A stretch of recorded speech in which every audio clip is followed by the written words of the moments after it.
Hi, I'm Tim. Welcome to our channel and thanks for logging on. If you enjoy these videos, do me a favor and subscribe to our YouTube channel right here at Watchbox Reviews. I'd really appreciate it, and I promise to update daily. If you love this watch, you could see it and you could purchase it on our website, thewatchbox.com. New for 2018, well, the dial at least. This is the Rolex Oyster Perpetual 114-300 39mm in 904L Rolex Oyster Steel.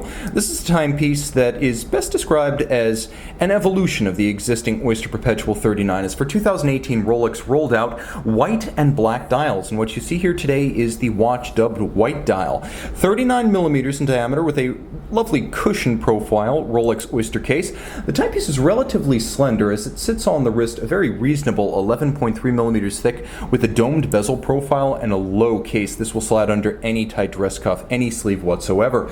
The watch measured across the wrist has essentially two dimensions. There's 47.4mm if we're just counting the lugs, but if you do count the solid end links, the horn-like projections on the end of the Oyster bracelet, you're going to find that this one is a meteor 49mm across the wrist. Now the watch is 20mm between the lugs if you want to throw this one on a strap, though very few owners of contemporary Rolex watches will remove the factory bracelet. It's an option, and it might actually work well on a Rolex watch that's this elemental and stripped down, as the current Oyster Perpetual family represents the closest living relative of the 1930s through 1950s Rolex bubble back. The fusion, the bubble back was, of the Oyster case with the Perpetual winding rotor. So you had that extra space on the back for the rotor inside the case, and they had a bubble-like profile. The combination of the Oyster water-resistant case and the automatic winding lives on in the Oyster Perpetual 39. A simple watch represents the point of entry to Rolex. So you can see the finishing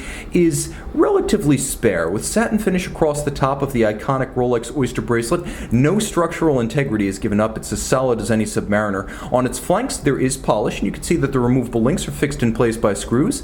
There are removable links on both sides. Inside the clasp, you can see that there are several different anchoring points, little divots that are drilled with tracks leading into the divot holes, so that allows you to use a strap tool to change the anchoring point of the bracelet inside the clasp.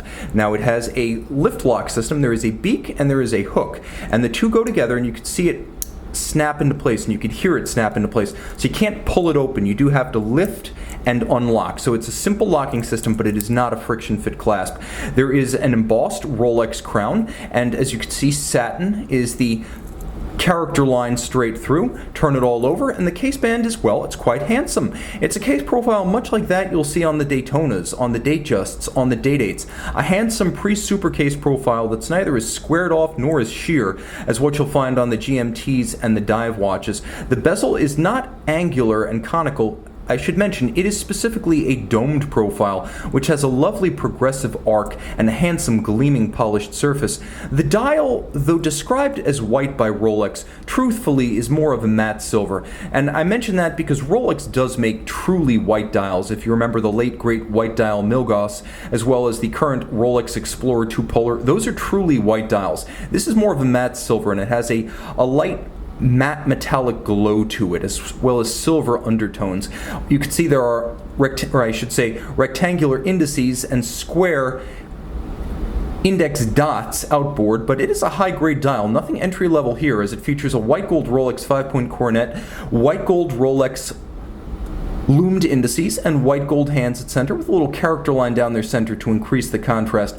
Screw down crown, you can see it's a Rolex twin lock in stainless steel. That's what the little slash means. It's a twin lock. And then underneath the case back, thanks to the screw down crown, the screwed in case back caliber 3132 is well protected.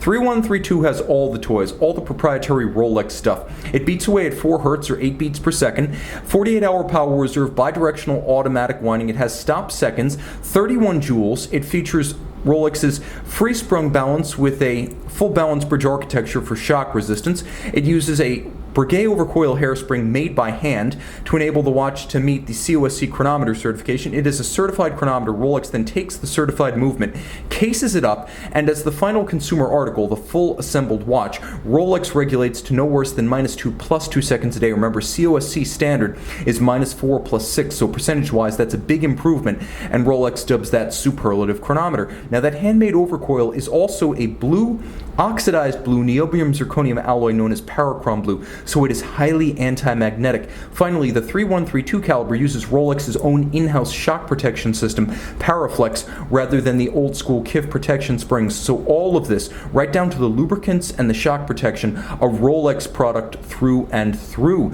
You can see this lovely Rolex Oyster Perpetual 39 chronometer and make it yours on the watch box.